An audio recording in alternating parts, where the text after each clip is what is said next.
এজন্য মগের মূল্য যে যেভাবে পাচ্ছেন আছেন দখল করে, দেখার জন্য কেউ নেই। বলছিলাম মিরপুর 10 নম্বর গোল চত্বরের কথা, যেখানে আমরা দেখতে পাচ্ছি রাস্তাঘাট, ফুটওভার ব্রিজ এবং ফুটপাত দখল করে আছেন সাধারণ মানুষ এবং পথচারীদের পড়তে হচ্ছে নানা রকম দুর্ভোগে।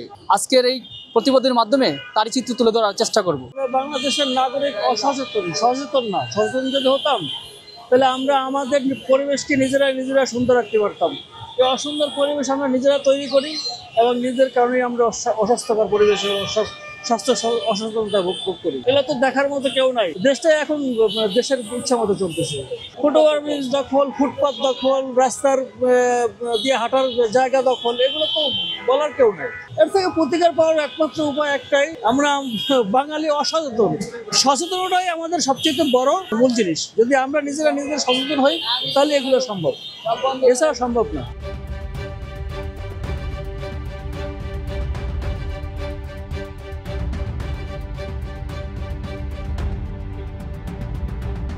এই ওভারব্রিজে যে কাঠ দেখতে পাচ্ছেন এগুলোতে তো অনেক ক্ষতি হইতেছে আর কি। মানুষের চলাফেরা দেখা যায় যে বিভিন্ন রকমের আর কি এটা হ্যারাসমেন্টের শিকার হয়। তারপর এখন কেউ কিছু বলতেছে না, সবাই এগুলো এড়ায় চলে দেখে।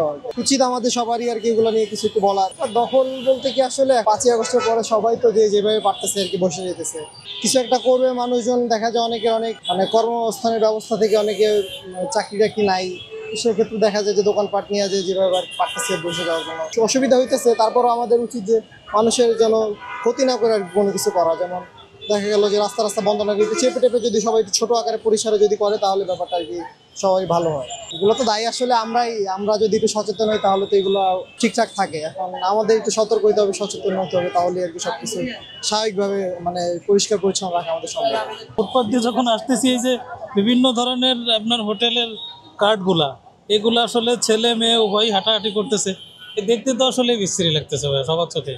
আর তাছাড়া হচ্ছে যে একটা পরিচ্ছন্ন নগরী গড়তে হলে আপনার তো অবশ্যই একটা সুন্দর মনোরম পরিবেশ থাকা উচিত। চারিপাশ দিয়ে এখন ব্যানার বেষ্টনে ভরে গেছে ভাই, এগুলো আসলে দেখার মতো কেউ নেই, বলার মতো কেউ নেই। না, ফুটপাত দিয়ে তো আপনার আগেও যেমন ছিল এখনো তেমন। তারপরে হচ্ছে যে আসলে পরিবেশটা আমাদের নিজেদের কাছে, আর সচেতনতা হচ্ছে যে আপনার প্রশাসনের আরো একটু সুদৃষ্টি দিতে হবে। এতে তো অনেক ক্ষতি হয়, বাচ্চাদের ক্ষতি, ময়লা আবর্জনা পরিষ্কার করে না, পরিচ্ছন্ন করে না, আমরা নানা ধরনের ক্ষতি হতে পারে। এই জন্য আমরা চাই এগুলো পরিষ্কার পরিচ্ছন্ন থাকুক, সেটাই দরকার আমাদের মাঝে। বেশি সুবিধা না হয়, ওভারব্রিজ দিয়ে সুবিধা হচ্ছে, ফুটপাতে লোকজন গাড়ি ঘোড়ার জন্য অসুবিধা হচ্ছে, তার জন্য ব্রিজ থেকে আসার অনেক উপকার আছে, কিন্তু ময়লা আবর্জনা ভর্তি, তার জন্য আমাদের সমস্যা হচ্ছে।